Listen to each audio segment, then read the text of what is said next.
और दूसरी बात, अब हिंदू समाज को गौरवशाली हिंदू समाज के रूप में खड़ा होना है। 1000 वर्ष का इतिहास हमने देखा। 1000 वर्ष का इतिहास कठिन है। 1000 वर्ष का इतिहास ऐसा है जो अपमान का भी है, संघर्ष का भी है, स्वाभिमान का भी है। लेकिन ये बात सच है कहीं न कहीं 1000 वर्ष का इतिहास पराधीनता का भी है।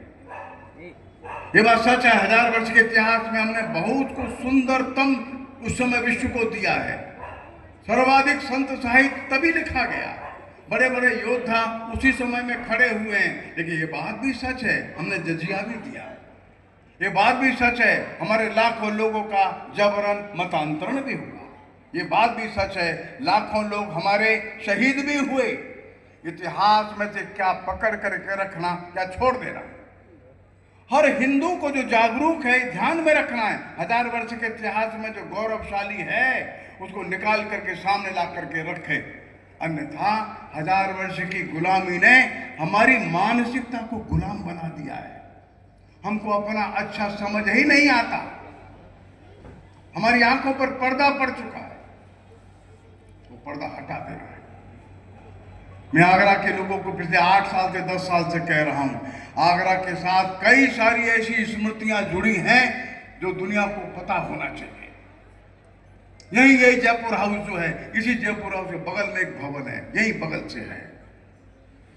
वो भवन है जो स्मृति दिलाता है हमको, यहाँ एक आदमी आकर के कैद होकर के रह रहा था। वो महाराष्ट्र से आया था, वो योजना लेकर के आया था। योजना तो असफल हो गई थी, लेकिन औरंगजेब ने उसको यहाँ कैद करके रखा था। और औरंगजेब के पास उस समय विश्व की सबसे मजबूत सेना थी। एक आदमी की सुरक्षा में 5000 लोग लगे हुए थे, फिर भी वो आदमी सुरक्षित यहाँ से निकल गया। उसके साथ आए हुए 600 लोग सब के सब सुरक्षित निकल गए।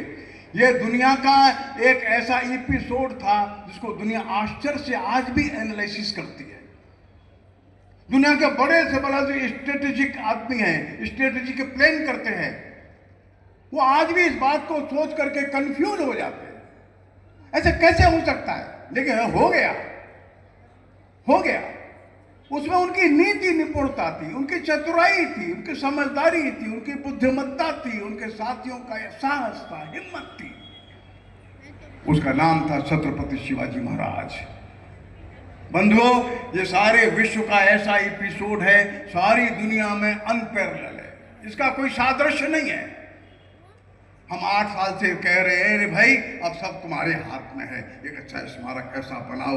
लोग ताजमहल देखने आते हैं, फतेहपुर सीकरी देखने आते हैं, उसको भी देखने आवे ना।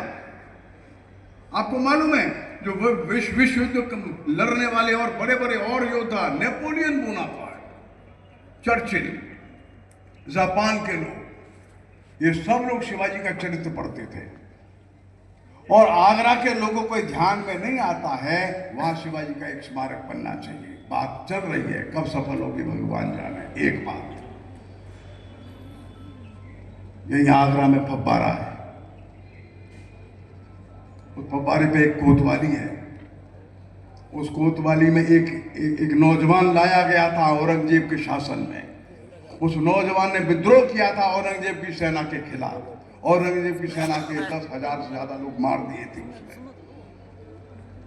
यहां ला करके उसके पूरे परिवार को मार दिया गया, चौराहे पर, फव्वारे पर। हम यहाँ के लोगों को कहे, अरे भाई अब तुम स्वाभिमानी लोग हो, उसकी एक प्रतिमा ही लगा दो यहाँ पर। उसका लिखो कैसे हुआ यहाँ। उसका नाम था गोकुलाचार्य। लोग भूल गए, वो काम भी नहीं हुआ। क्यों नहीं हुआ भगवान जाने, कब होगा ईश्वर जाने। होना चाहिए।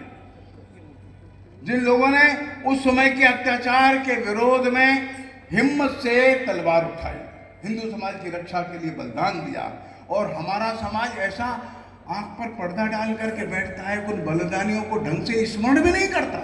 और कम से कम जब सामर्थ्य आ गया तब तो ऐसा भूल जाता है। ऐसा क्यों होता है। राष्ट्रीय स्वयंसेवक संघ के स्वयंसेवकों की जिम्मेदारी है लोगों की इस विस्मृति को दूर करना, उनकी आंख पर लगा पर्दा हटाना और दिखाना। भूतकाल में देखो कौन कौन ऐसे लोग हैं जिनके कारण से आज हम खड़े हैं।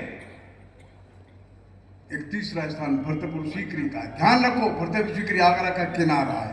वो किनारा है जहाँ राणा सांगा लड़ने के लिए बाबर से आया था और अपने साथ कम से कम 40 राजाओं को लेकर के आया था, बड़ी सेना लेकर के लड़ रहा था। योगा योग एक राणा सांगा हार गया, अलग बात, हार जीत तो युद्ध में चलती है। वहां की स्मारक होना चाहिए था, बड़ा स्मारक होना चाहिए था। वो अंतिम हिंदू राजा था जो हार गया,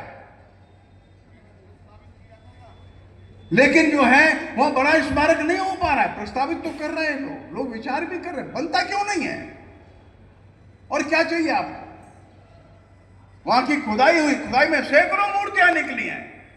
जो फतेहपुर सीकरी बनी होगी उससे वहां के मंदिर रहे होंगे, जैन मूर्तियां हैं, बौद्ध मूर्तियां हैं, विष्णु की मूर्तियां हैं, शिव मूर्तियां हैं, सैकड़ों मूर्तियां हैं पड़ी हुई है खंडहर में। उनका म्यूजियम क्यों नहीं बना? बनना चाहिए। कौन बनाएगा? और कौन सा शुभ दिन आएगा? और कौन सी ताकत चाहिए? कौन सा भाव चाहिए? क्यों नहीं है भाव?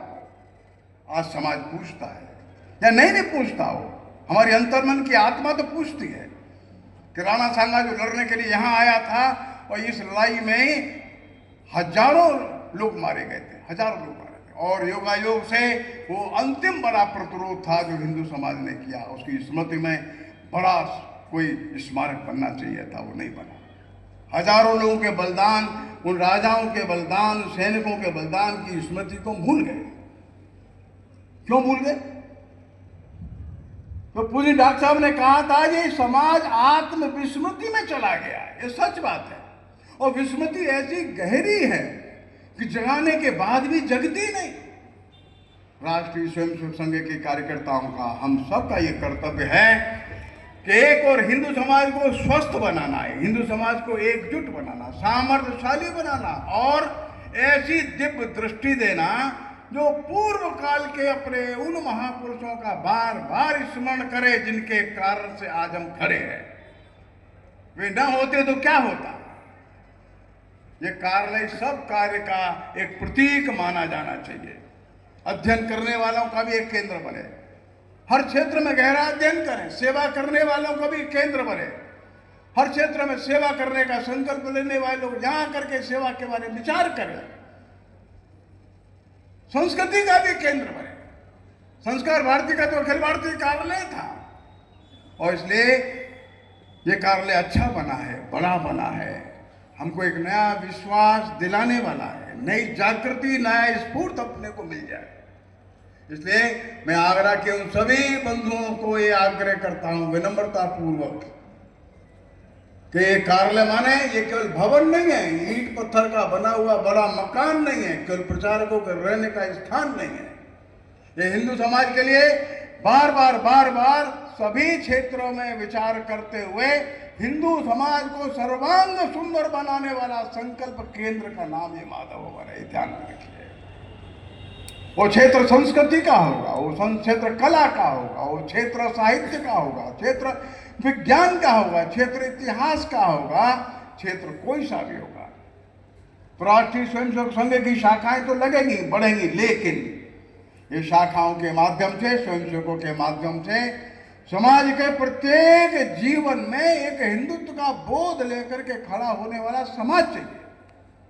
और इसलिए मैंने जो प्रारंभ किया, बिल्कुल छोटे से छोटा बालक, उसकी शिक्षा भी हो, स्वास्थ्य भी हो, संस्कार भी हो। क्रमांक 2,